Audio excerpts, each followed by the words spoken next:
I'm not too late. Okay. So here we are. Okay, so I'll give y'all extra 30 seconds on this.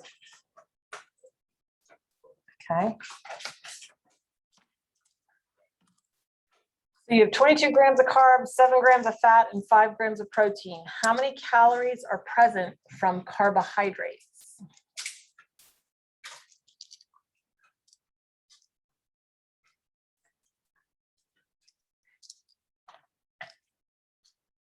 A minute and a half, because I was slow on the Zoom.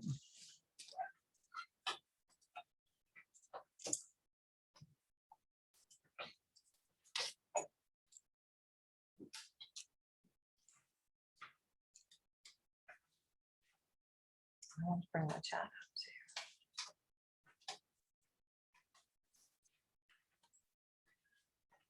too. Okay, 5 seconds. Everybody click in. Take a guess. Don't leave it blank. It looks like we have almost 40. Okay. So turn and talk to the people around you. Oops, I didn't want to do that. I wanted to do that.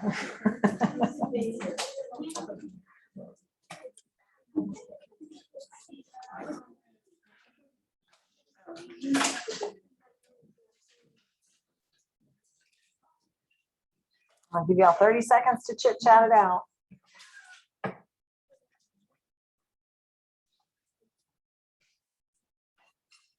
Don't forget to check in a second time. We had like 40 something responses before. I usually close it at 30 seconds. Don't forget to click in twice. It's a slow start this morning. Okay, well, I guess this afternoon, right? This afternoon. So what was the defining part of this question? It's only asking about carbohydrates, calories from carbohydrates. So we know carbohydrates, you get 4 calories per gram. So you started with 22 grams of carbs. Your grams cancel, multiply by 4, you get 88 calories. That should then be a ride. We definitely went up. Okay, now let's change gears a little bit. What is activation energy? What is activation energy?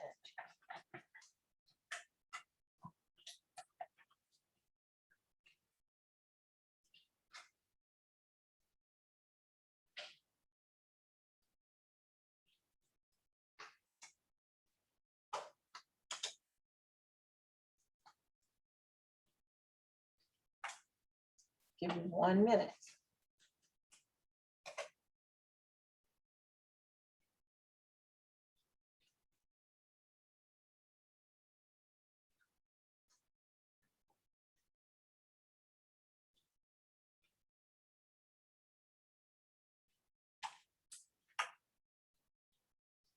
Please make sure those masks are covering noses and mouths.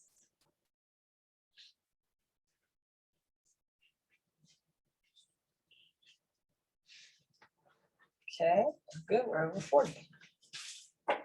All right, so turn and talk to the people around you and discuss.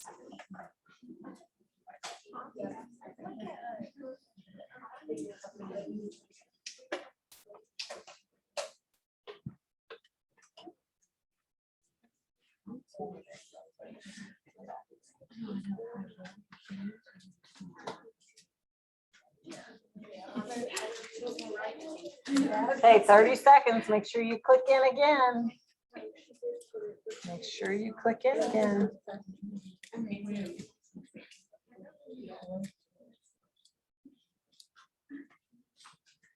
Okay, so what did we say?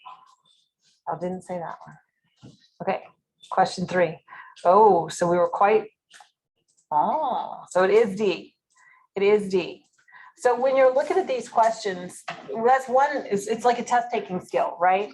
If you look and you see one answer that's all of the above, if more than one answer is correct, it must be D, right? So do we know that activation, if something has a very high activation energy, that reaction will progress slowly? That's like having a really big hill to get to the top of, right? So if we have our energy diagram, right? And here are our reactants and they're going to products. And if I have a high hill to climb before I can go down to be products, is that going to be a slow reaction or a fast reaction? If I have a really high hill, that's going to be slow. What if I had something that had just a tiny hill and then I was able to go? That would go faster, right? Which one do you want to ride? I want to ride the fast one, right? I can just go downhill. So activation energy is high in reactions that progress slowly. That's true. Activation energy is affected by the presence of a catalyst. Yes, what I drew here is like a catalyzed and an uncatalyzed reaction. The red one is catalyzed. The blue one is uncatalyzed, right? So what does catalyst do? It basically stomps down that hill and makes the hill smaller so that it's easier to get to products. So that one's right. The difference in energy between the reactants and the highest point on the energy diagram. So from right here to right here versus right here to right here. That's true. That is the definition of activation energy. For the catalyzed reaction, do you see how it's really small? And for the uncatalyzed, do you see how it's really big? That's true. The amount of energy that must be attained by the reactants for a chemical reaction to occur.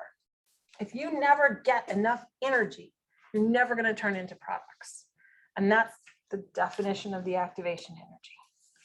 So it was E, all of the above. Okay. All right, last one. Which of these changes will increase the rate of a reaction?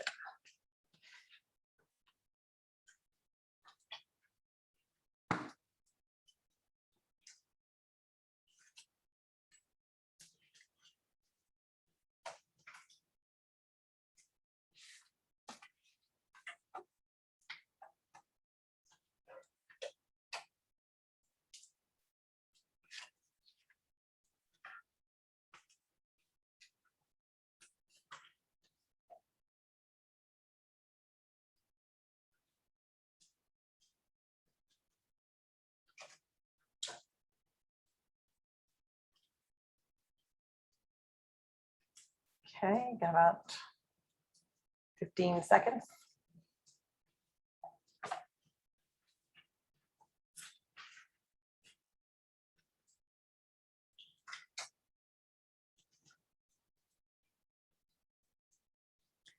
All right, turn and talk to the people around you.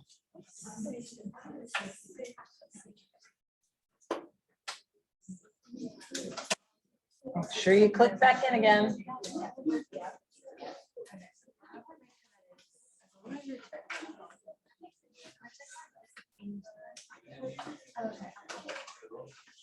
Okay, 10 seconds. Make sure you check in again. Make sure you've checked in again. Mass over noses and faces and mouths. Thank you. Okay. So what did we say? That's not the right question. We are 6. Okay. Yes. So it is C. So we had quite a bit of variation before we all chatted. So think about, remember, your rate of reaction is like how many collisions you're going to have on the road, right? So if we decrease the concentration of reactants, it's like decreasing the number of cars on the road. If you decrease the concentration of reactants, what are you going to do to the rate? You're going to lower the rate. You're going to have fewer collisions because you have fewer cars on the road. What happens if you lower the temperature? It's going to get colder and those molecules are going to move slower. So now the cars on the road, you have a lot of them, but they're going really slow. So they're not likely to have very many collisions. So you're going to decrease the rate of the reaction. If you add a catalyst, you're going to lower the activation energy, which is what we just saw in the previous one, and we're going to increase the rate, right? So it can't be A and B, and it can't be all of them. So it must be C. Okay. All right. So let's go and pick up the very end of chapter 5. So on the next exam, you will have the last few sections of chapter 5, starting right here at 5.5. So we're going to finish 5 and then we're going to start 6. We don't have very much of 5 left. Now ready? All right. So really, it's not so bad having this as a stopping point because we're going to talk a lot about reactions with carbon-containing molecules in this chapter and the next. So in this chapter, we're going to talk first about 2 reactions that are called condensation and hydrolysis reactions. Condensation and hydrolysis reactions are opposites of one another. So when you think of condensation, what do you think of? I had a nice glass, I'd love this, of iced tea, right? I pour myself that nice ice cold glass and I put it on the counter, and what happens? It starts to sweat. It gets condensation on the outside of the cup, right? So in condensation, what do you make? You make water.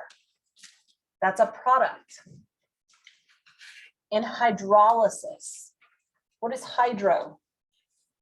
Water. What is lysis? Break. So in condensation, we make water. In hydrolysis, we break water. So see how they're opposites of one another? Okay, so all of this really has to start with an ether. What is an ether?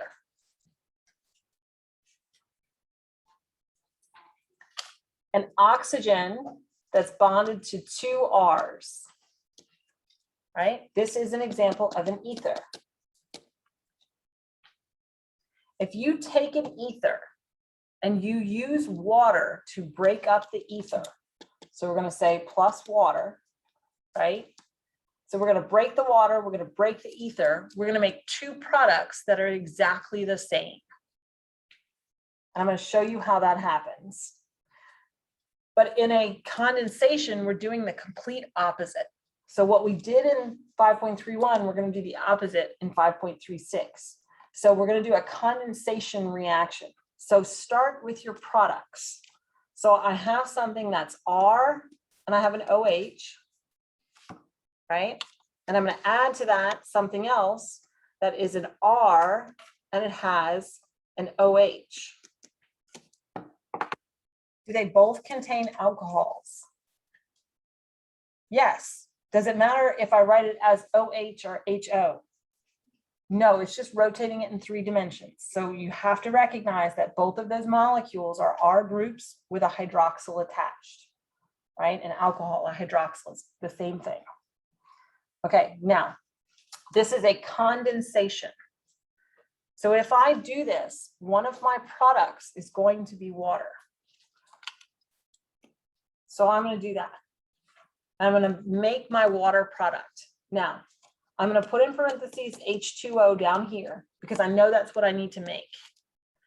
What is water? 2 atoms of hydrogen, 1 atom of oxygen.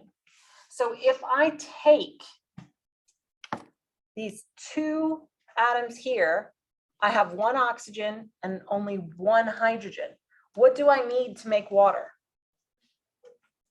I need another hydrogen. So I'm going to take an OH, I'm going to take an OH from the red, and I'm going to take an H from the blue. Do you see that? And I made water. I wrote it now as HOH, but it's water. But it's easy to visualize this way.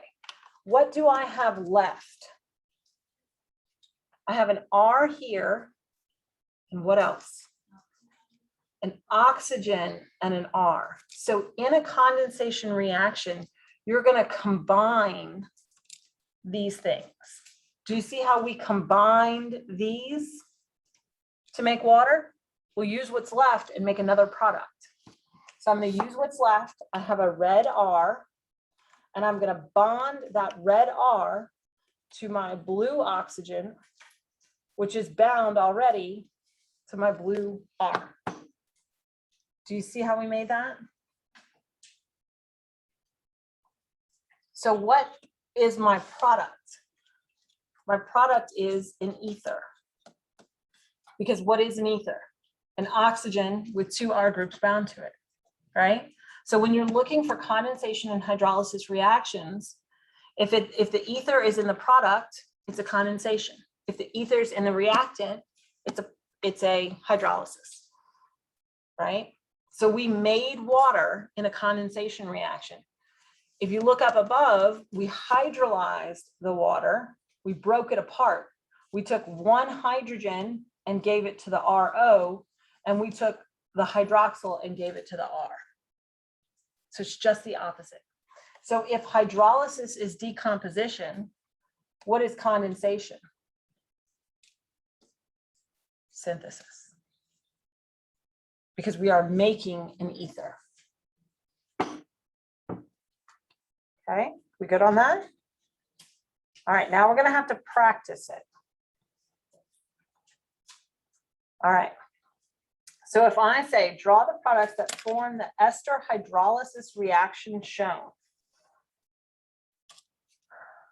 what you need to look for, so look for an oxygen with an R group on either side.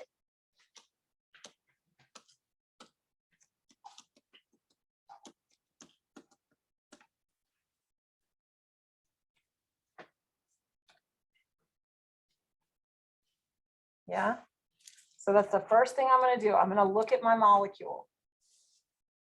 Do you see an oxygen that has an R group on either side? There are two oxygens in the molecule. Is it the first oxygen you come to, or is it the carbonyl oxygen? Remember, a carbonyl is just a carbon double bonded to an oxygen. So which one? The first one or the carbonyl? The first one, the first one. So I'm going to box it in. I'm going to say, here's an R bonded to an oxygen, bonded to another R group. Y'all agree with that? Okay. Now, I'm going to use water, and I'm going to undergo a hydrolysis. So what do I want to do to my water? I'm going to break it up. So water, we're not going to say H2O anymore. We're going to say HOH.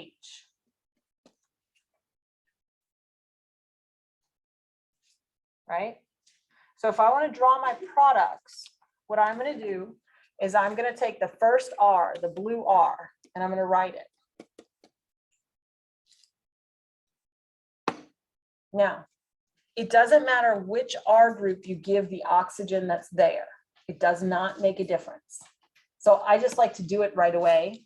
And so I'll give it the oxygen. Okay. Now,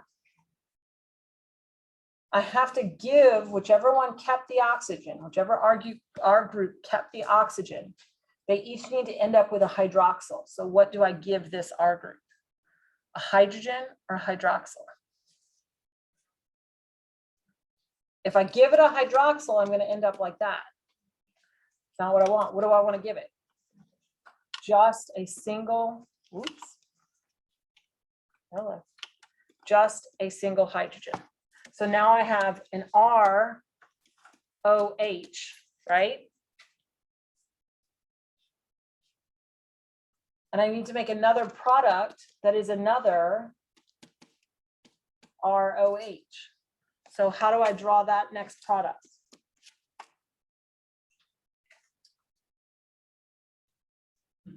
I'm going to take, I've already taken away this hydrogen. What am I left with?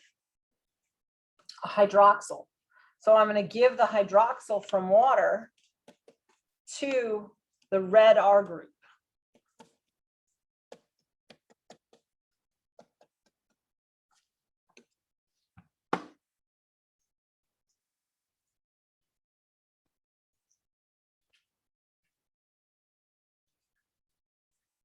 Yeah. So whenever you're looking at these problems, if you're trying to decide, is this hydrolysis, is this condensation, if you can jot down for yourself if you can do this, this is what I would do on like a loose leaf sheet of paper, okay? I would say, here's condensation. Here's hydrolysis. So give me a general definition of what happens in condensation.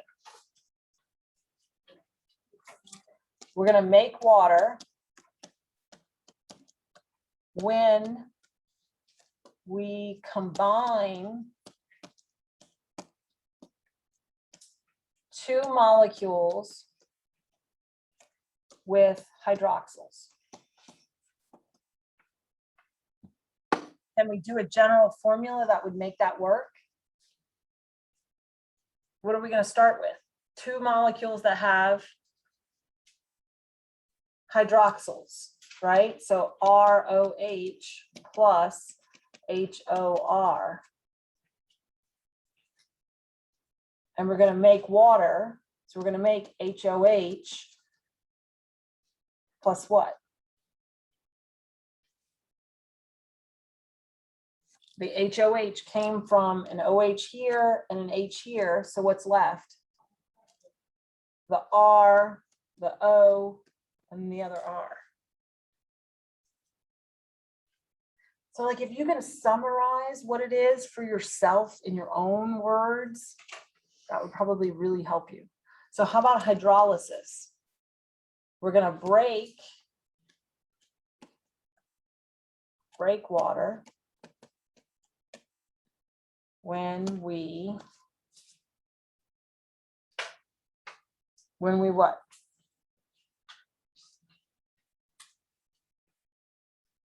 See, in condensation, we're combining two molecules. Now, in this case, because condensation is synthesis, it's YNTHESIS, because you're combining two molecules. Hydrolysis, you told me, was decomposition. So we're going to break water when we break down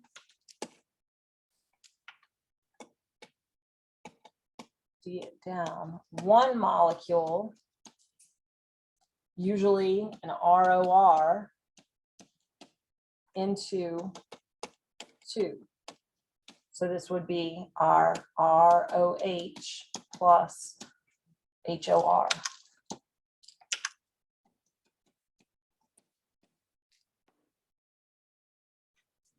So could we write a formula for that?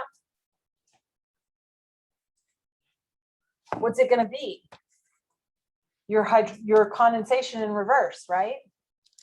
So I'm going to have my big molecule, my ROR, and I'm going to add water to it. And sometimes they put water, they put water like this. Let me show you. Sometimes they do it like this.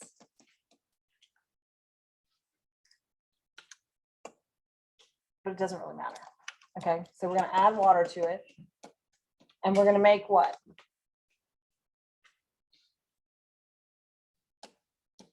ROH and HOR.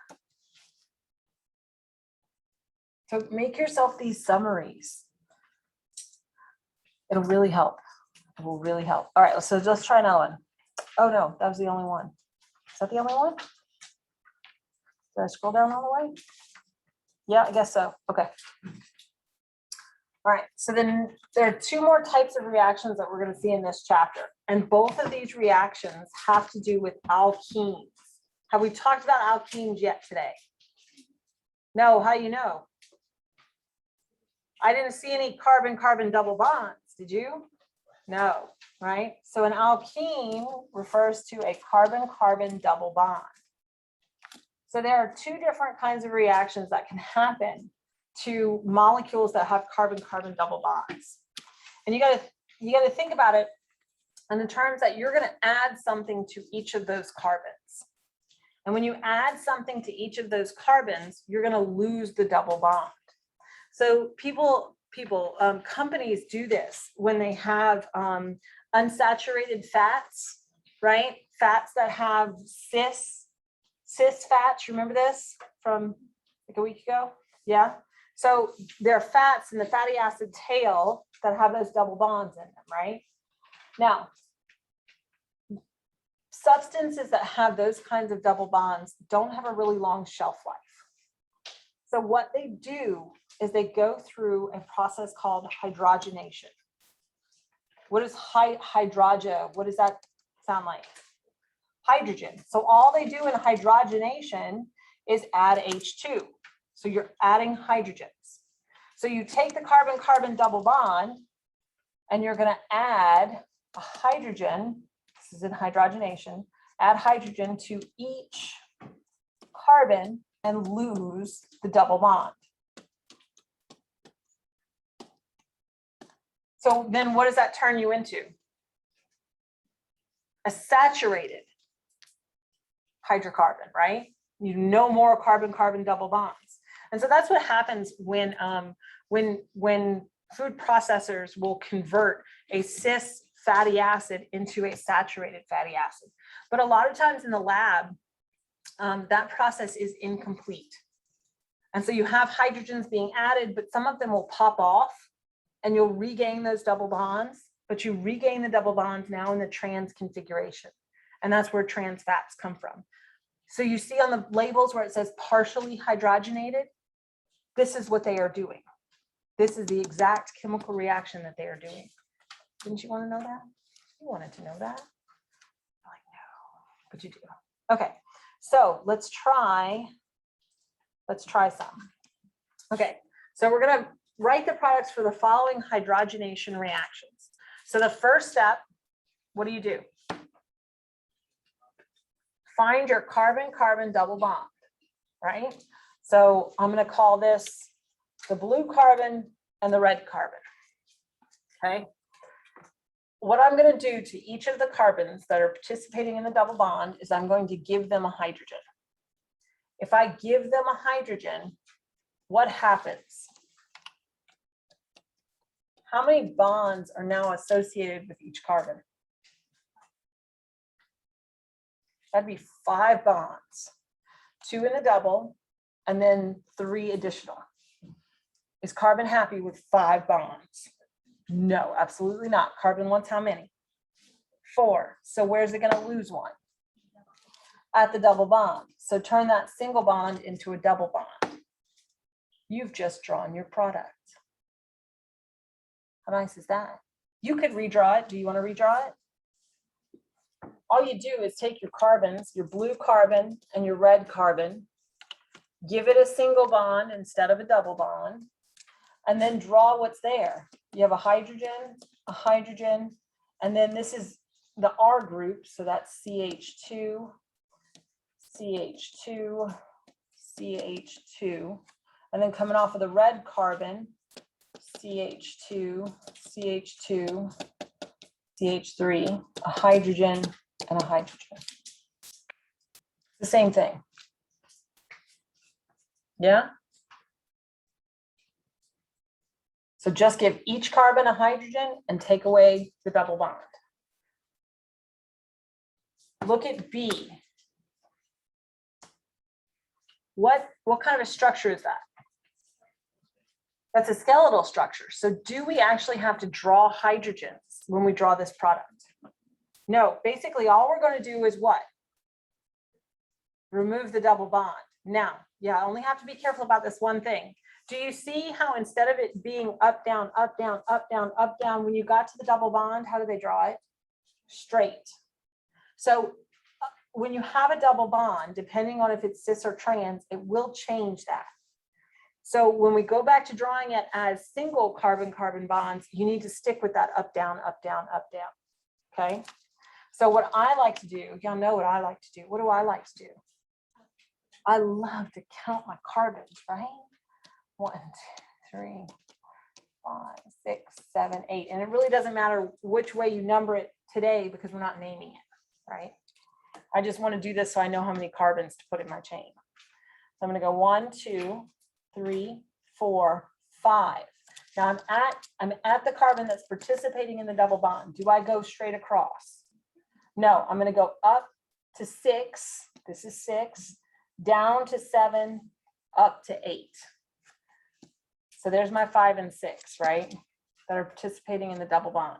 What do I need to add to this structure? Coming off of carbon 5, I need to add a methyl.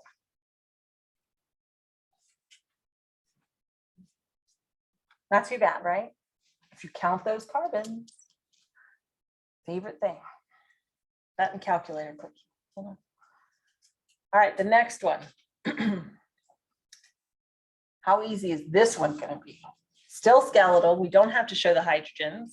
I don't have to worry about the up, down, and sideways, right? What do? Just take out the double bond. Because you're giving them hydrogens, now they don't have a double bond. Done. Super nice, right? Okay. Now, the next problems say to write the main product of hydrogenation for the alkenes shown in problem 5.40. So all I did was I took the exact same ones, and instead of being hydrogenation, now we are hydration. So if Dr. B was so dehydrated, what would I want? I would want a glass of water. So hydration, we're going to add H2O. And a hydration, we're going to add H2O. So get rid of your H2, get rid of your catalyst, and just put water.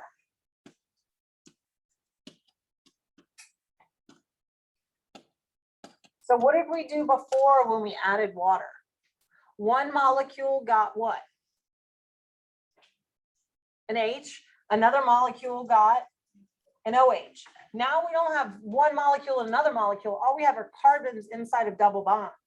So one carbon gets a hydrogen, the other carbon gets the hydroxyl, right? Now, they're not the same thing. So they're not going to interact with the molecules exactly the same. So there's a little trick that you need to know. So I'm going to come down here and I'm going to write the trick down. In hydration of an alkene, right? This is a carbon-carbon double bond. You have water. You give one carbon a hydrogen. You give one carbon a hydroxyl, right? That's what we've said so far. How do you know which carbon to give the hydrogen and which carbon to give the hydroxyl? You're going to give the carbon that has the most hydrogens, give it hydrogen. Okay, so I'm going to put in parentheses. So this is carbon with most hydrogens bonded to it. You give the hydroxyl to the carbon with the most R groups bonded to it.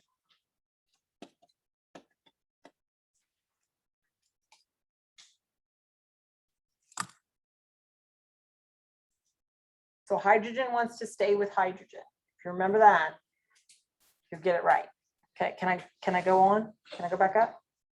Yeah, no.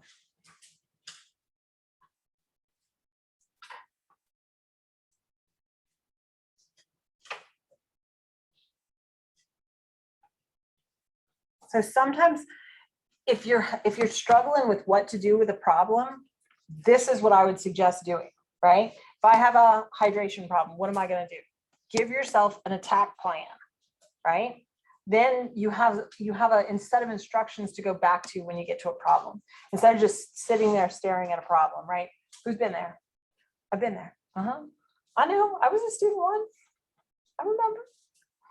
Okay, so again, I'm going to do my blue carbon and I'm going to do my red carbon, right?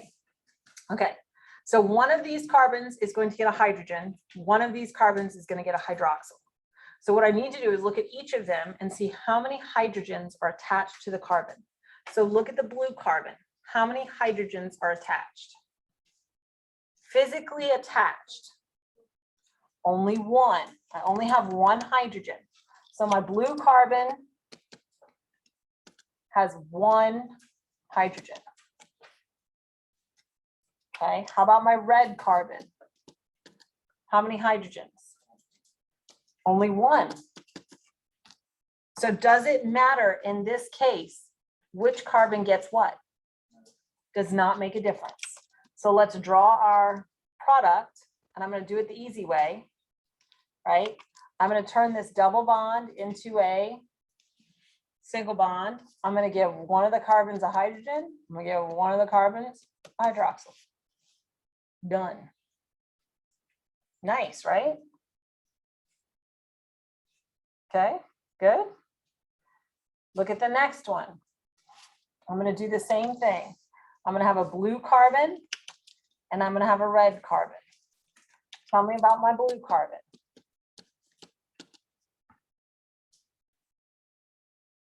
How many hydrogens attached?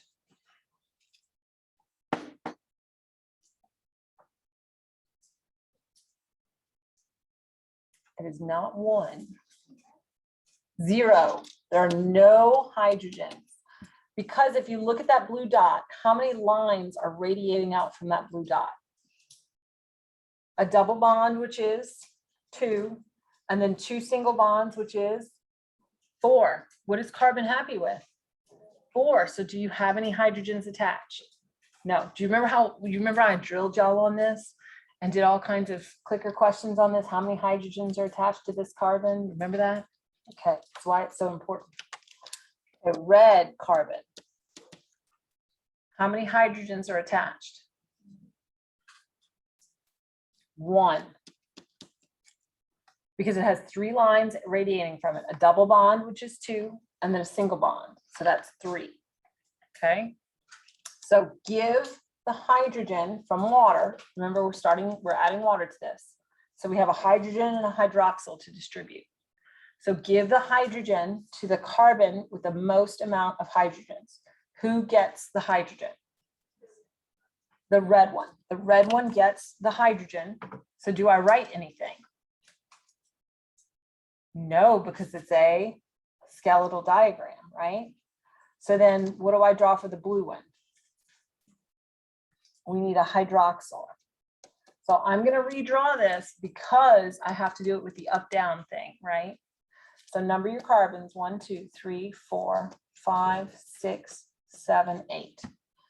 So I'm going to redraw it.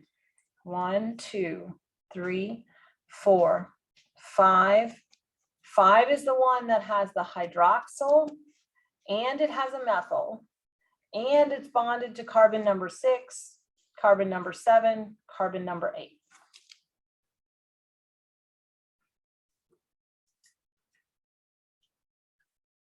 Yeah? Count your carbons. Count your carbons. They love to be counted. Wouldn't you?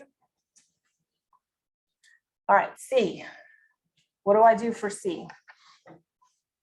I'm going to do the same thing. I'm going to have a red carbon and a blue carbon. How many hydrogens are attached to the blue carbon?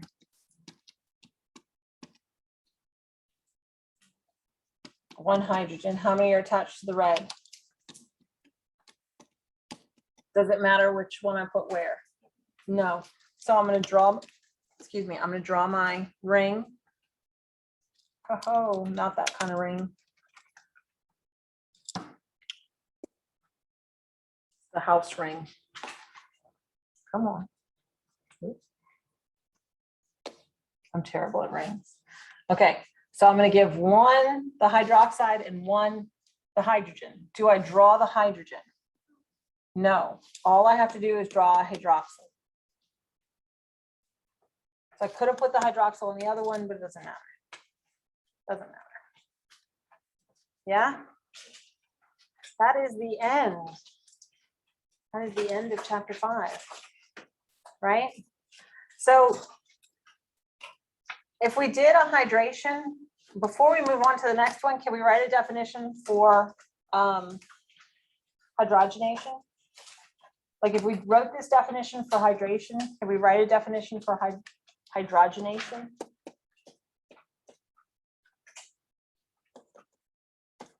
So in hydrogenation of an alkene, which is our carbon-carbon double bond, what do? Give each carbon in the double bond. What?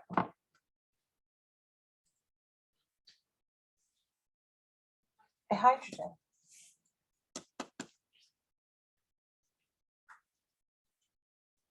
And then what happens? You lose the double bond.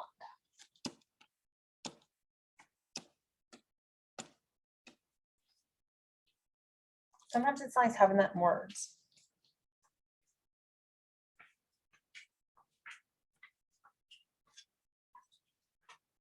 Okay. All right, let's move on. Chapter 6. Woohoo! Okay, so now we're going to talk about another hydrocarbon. Lots of carbons and hydrogens. We're going to talk about sugars. So life's sweet molecules, right? So the first thing we have to talk about are classes of carbohydrates. So when we classify carbohydrates, we look at how many individual molecules of the sugar are there, and you link them together. So if there's only one, it can either be a ring or it can be a straight chain. But if there's only one, what do we call it? A monosaccharide. So monosaccharide refers to one. A disaccharide refers to how many sugars in a chain? 2. An oligosaccharide refers to 3 to 9. A polysaccharide refers to 10 or more, greater than or equal to 10. So if you have something called raffinose, raffinose is a soluble fiber that contains 3 carbohydrate units. 3 carbohydrate units fits what? Oligosaccharide. Starch.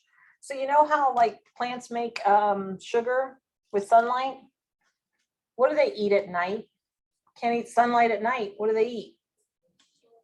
They eat starch, right? Because they make it and they store it and then they can use it later. So starch is a storage carbohydrate for plants that contain thousands of glucose units. What is it? The polysaccharide. What is our storage polysaccharide? We store glycogen. We store glycogen. It's very similar, and we'll talk about the differences later. Fructose, a simple sugar found in fruit with the formula C6H12O6. If it's a simple sugar, how many monomers? How many molecules?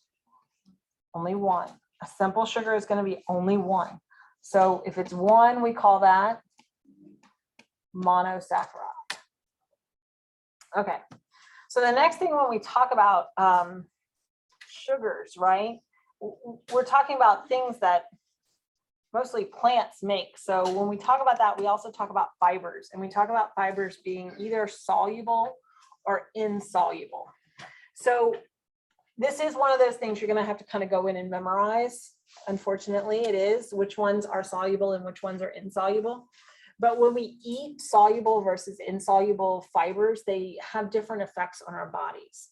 So things that are soluble fibers tend to make kind of like a gel-like substance inside of our digestive tract. So it makes us feel really full, right? If you have something that is an insoluble fiber is something that will actually have a laxative effect. It'll add bulk to your diet. You're eating it, but it's insoluble, so you're not really going to metabolize it. And so it's going to help you go, right?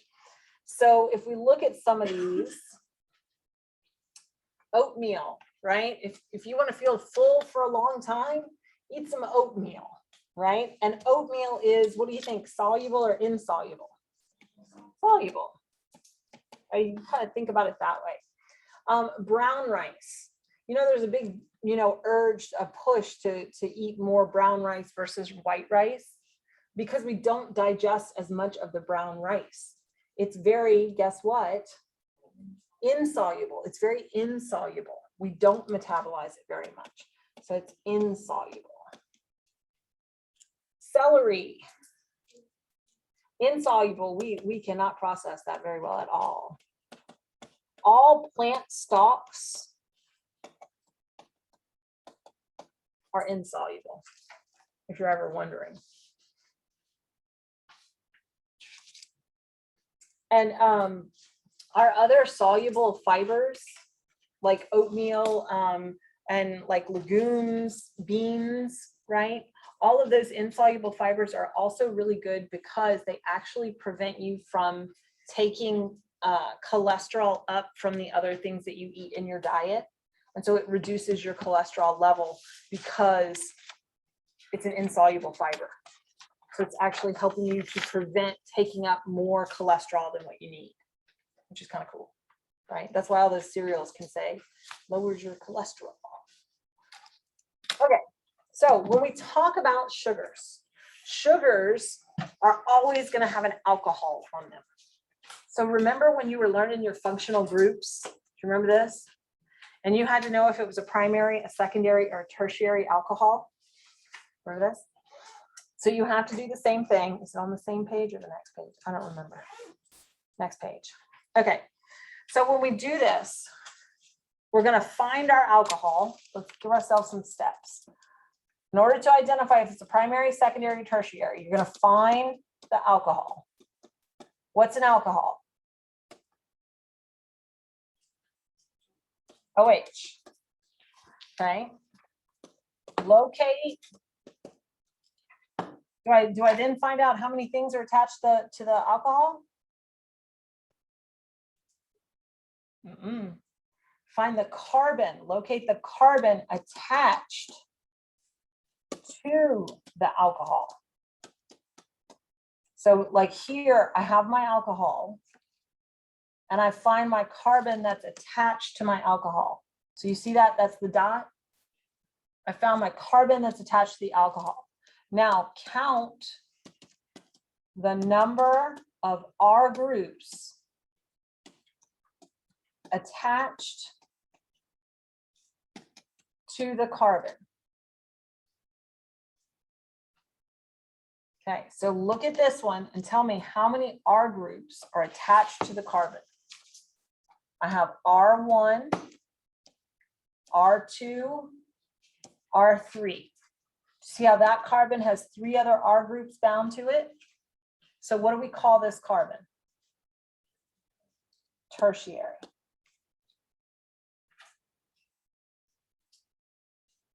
Okay, look at B. You tell me, primary, secondary, or tertiary. So I find my alcohol. I found the carbon that's attached to the alcohol. R1, the rest of this is all R2. So this is indeed secondary. How about C?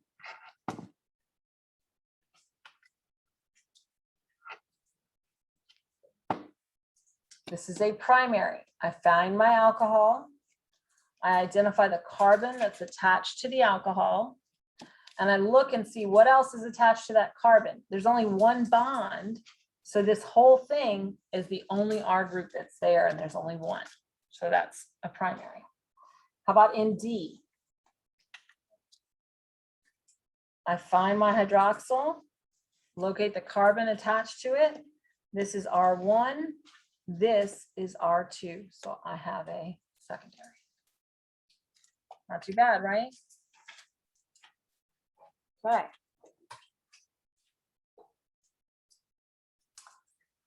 All right, the next thing that we need to be able to do you remember 2 of the functional groups I asked you to learn were aldehydes and ketones? Remember this?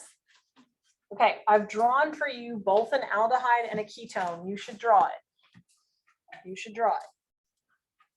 As you're drawing it, there's a common functional group within both an aldehyde and a ketone. Can you identify it?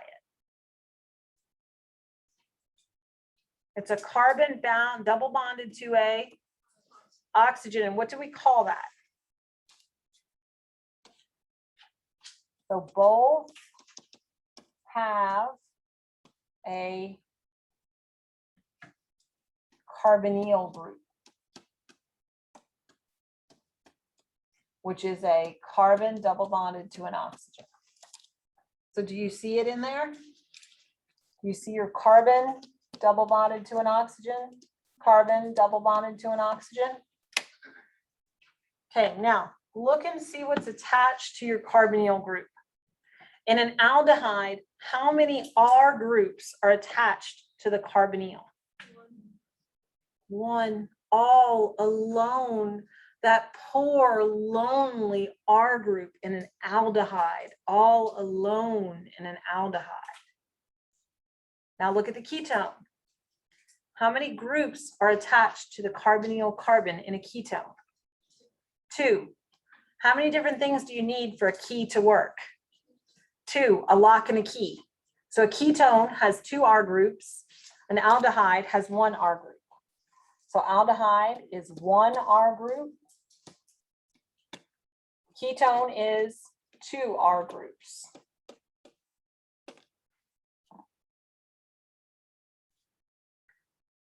So look at your very first molecule. Find your carbonyl group. How many R groups are attached to your carbonyl group? 2. So here's my carbon in the carbonyl. That carbon is bonded to R1 and R2. So is it an aldehyde? Is it all alone in an aldehyde, or is it in a ketone? This is a ketone. Okay, now the next one, find your carbonyl carbon. They call that, so if you have a carbonyl group, you can call it the carbonyl carbon or the oxygen in the carbonyl, right? So look at your carbonyl carbon. How many R groups are attached to it? Only 1. So here's R1. What else is attached to the carbonyl carbon? Hydrogen, but is that an R group? No. So it's all alone. So it's an aldehyde. How about the last one? Aldehyde or ketone? Ketone, because here's my carbonyl carbon. I have 1, 2, lock and a key, that's a ketone.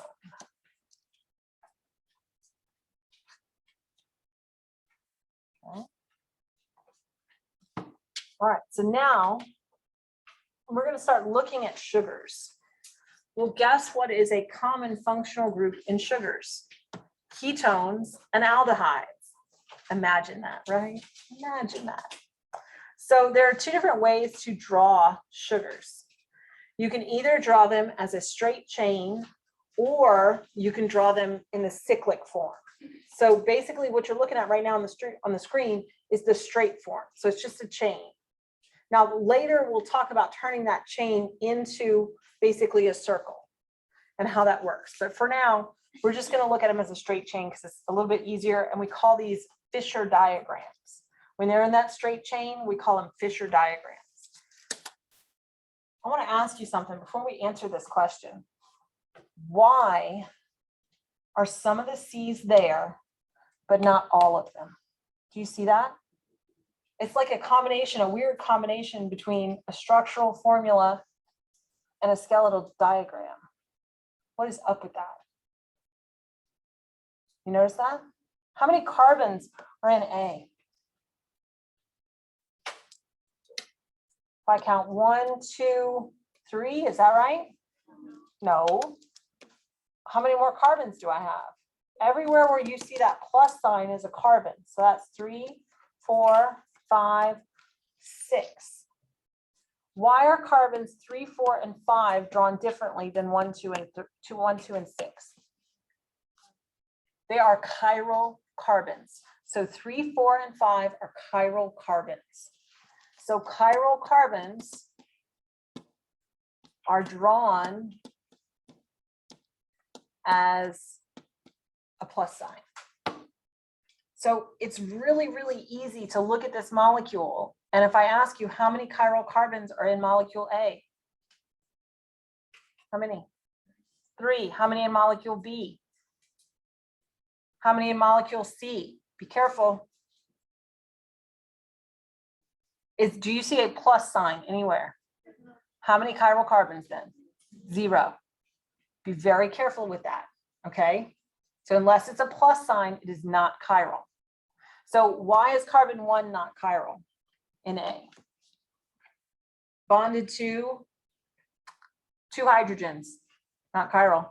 How about carbon 2? Why is it not chiral? Double bonded to an oxygen. How about carbon 6? 2 hydrogens. Okay. How about go to molecule C, find the carbonyl carbon. Here's my carbonyl carbon. Why is this one achiral? They're both bonded to a CH2OH. You see that? And it's a carbon oxygen double bond. Okay, so it's multiple reasons. Okay, so now let's actually answer the question. So we're going to classify each of these monosaccharides by the carbonyl group.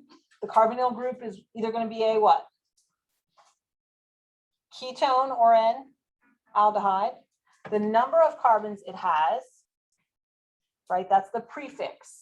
So the question is, are we going to use the covalent compound prefixes, or are we going to use the alkane prefixes? So are we going to use me peanut butter, or we're going to use monodi-tri? Monodi-tri, and then we have to say that it's a sugar. I'm telling you that it's a sugar, but you have to say in the name that it's a sugar. So if it's a sugar, we say we end in OSE, ose. Okay, so start with if it's a ketone or an aldehyde. So tell me A, ketone or aldehyde? Ketone, because I have 2 R groups, so it's a keto. How many carbons? What do we say for 6 carbons? And then what do we say for a sugar? Ose. You name B. You name B.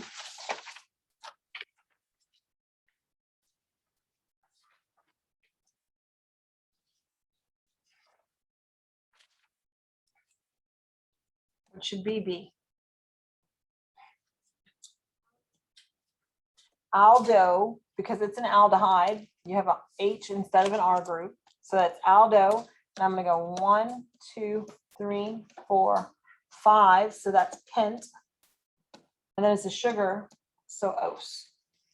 And it's all one word. Okay. How about C? What should we name C? Do we have a ketone or an aldehyde? Ketone. So this is keto. I keep wanting to skip the E. Keto, how many carbons? Now, whenever you're counting carbons, let me give you this. Why, back up just a second. I missed this. Why do I start in A? Why did I start with the carbon 1 at the top? Why didn't I start with carbon 1 at the bottom? Does it matter? It does. You need to number the carbons so that you are numbering the lowest number closest to the carbonyl carbon. So where's my carbonyl carbon? Up at the top. So to get carbonyl carbon to have the lowest number, I have to give that one on top the 1. Same thing here. Here's my carbonyl carbon. I can give it the 1. That's great. Here's my carbonyl carbon. Does it matter? No, for this one, you could have numbered it either way because they're equal on the same side. So we got to finish naming it. It is a ketone, and it is how many carbons? 3, so that's tri, and it's a sugar, so we call that ose. Keto triose. Okay. Now, you remember when we talked about isomers before, and we said structural isomers and conformational isomers and all those kinds of things, and is something chiral and is something achiral. Remember all the structural things we talked about? We are going to apply them to sugars now. So one of the things that's really important to understand is that our bodies are designed to metabolize very specific kinds of compounds.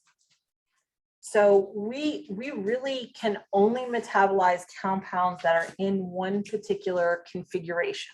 Like remember your left hand and your right hand. Your body might be able to metabolize molecules that are in the right hand conformation, but can't metabolize those in the left. So we're going to learn how to identify, is it the left orientation or is it the right orientation? But in sugars, we don't say left and right. We say L and D. So L is still left and D is right.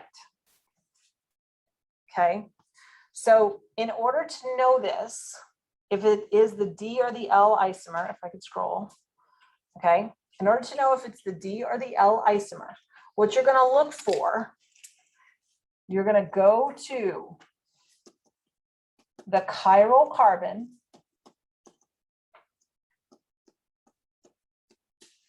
farthest from the carbonyl carbon.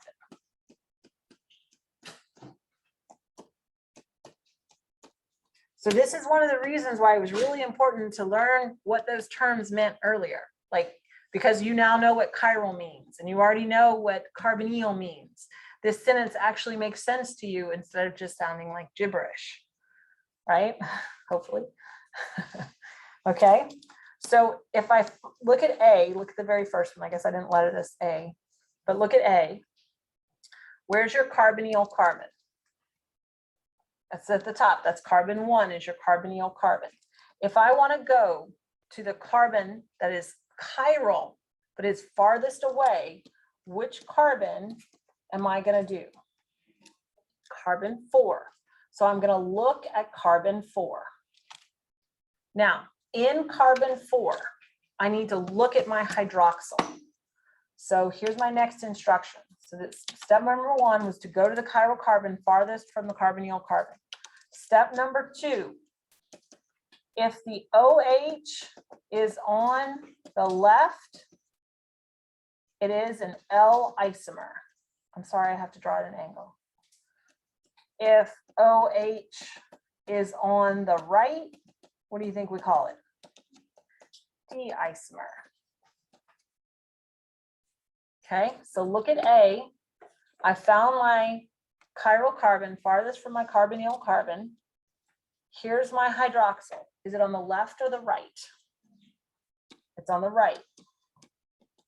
So what do I call this? I call this the D isomer. And really you would call it D and then name the sugar, but you don't know the sugars yet, so don't worry about that. But just knowing, is it L or is it D? So go to the next one. L isomer or D isomer? This is the L isomer. How did I know that? Here's my carbonyl carbon, carbon number 1. So I'm going to go to my farthest away carbon, that's chiral. And I'm going to look at my hydroxyl. My hydroxyl is on the left, so it is the L isomer. Let's do the last one. I find my carbonyl carbon, 2, 3, 4, 5. Stop on your last chiral carbon, it's the farthest away. My hydroxyl is on left or right? On the right. So this is the D isomer. Okay. So like if you want to start yourself kind of a list of, I don't know, instructions to yourself, right? That would probably be really helpful. Okay, so the next one, we're going to have to draw what's called the enantiomer. Okay, an enantiomer is another isomer, is an example of an isomer. There are many, many, many different isomers. So I'm going to start a set of definitions over here, and I want you to keep adding to it in class. So it might go away when I close it at the end of class, but you're going to keep it going, right? Okay, so let's talk about an enantiomer first. An enantiomer. So we said an enantiomer is a mirror image. Like your left hand is a mirror image of your right hand. So if my left hand is a mirror image of my right hand, if my thumb is on what side over here? Is it my right or my left? It is on my right. So if I look at my mirror image, my thumb is now on the left. So basically that's what it is. And in an enantiomer, it's a perfect mirror image so that everything that was on the left is now on the right.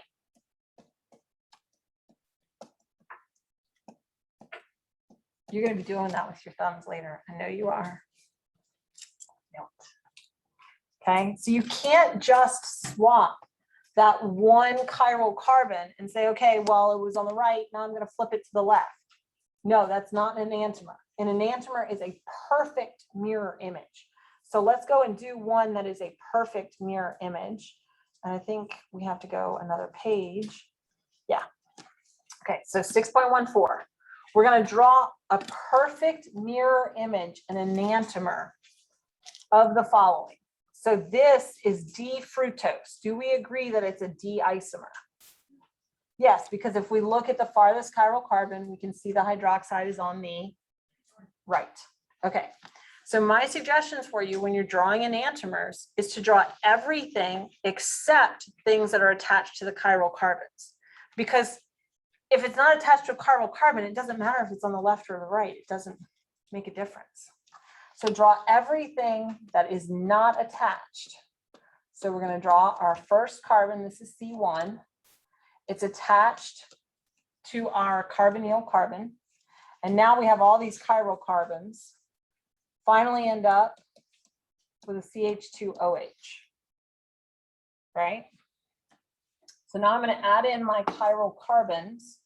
So that's 1, 2, 3. The only difference is going to be everything that was here on the left is going to be where? On the right. So let's draw it. So I'm going to write OH here, H, H. Right? We good with that? Now everything that was on the right is now going to be on the left. So I'm going to put an H.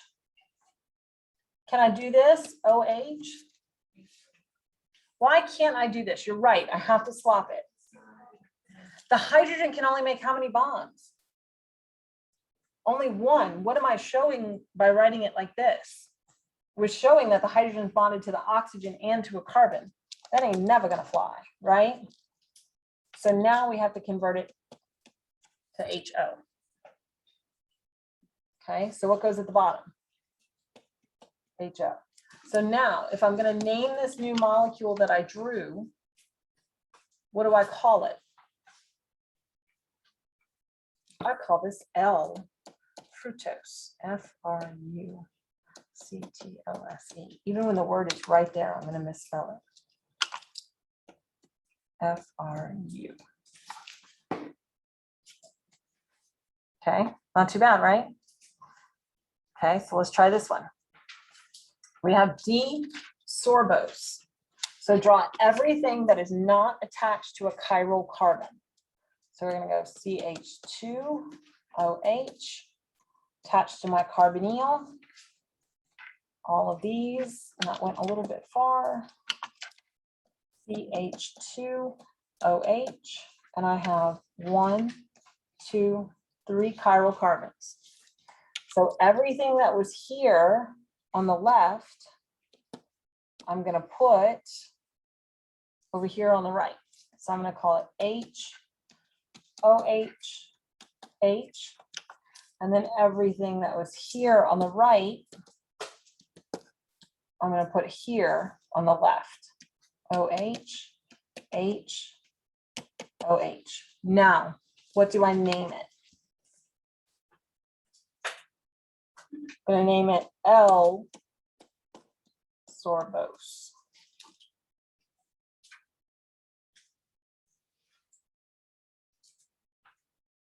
What do we think? Okay. All right, so let's go back real quick to our definitions. Where are our definitions? Okay, so we know what an enantiomer is. Do we know what an isomer is?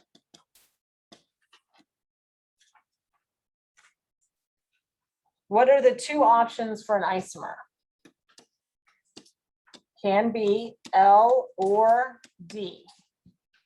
So if it's L, then what? Then farthest chiral carbon,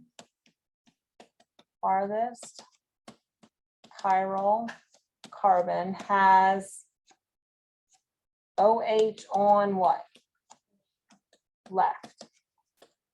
If D, then farthest chiral carbon has OH on right.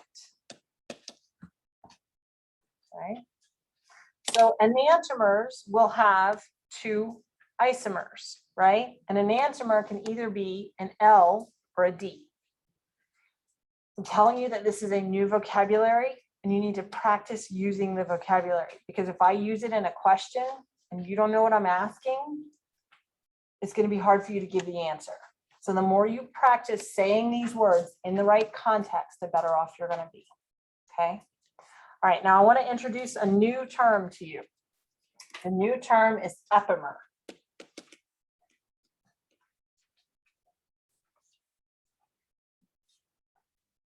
Sometimes you're going to have sugars that look so similar, but the only difference is at one chiral carbon, the OH and H are swapped. That's an epimer. So an epimer is where you have one OH and H swapped on a single chiral carbon.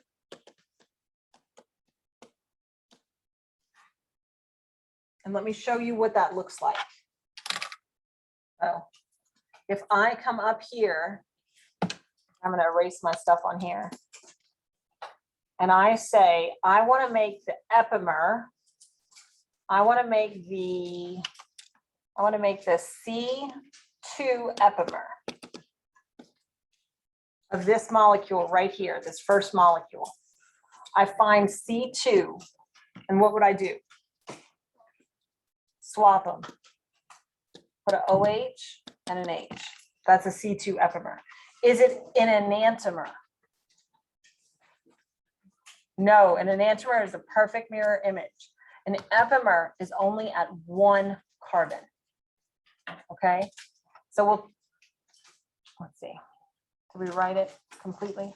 Isomer, epimer, one hydroxyl and hydrogen are swapped on a single chiral carbon. And we name it that way. We say which carbon. Okay, so name the carbon where the swap occurs. Okay, and we're going to use that tomorrow in class. I'm calling it right there.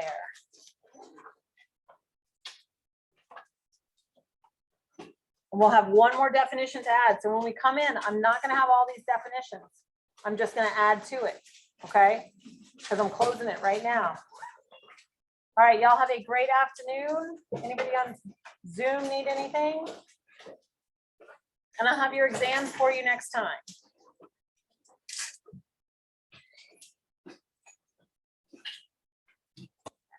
I don't think anybody on Zoom needs anything.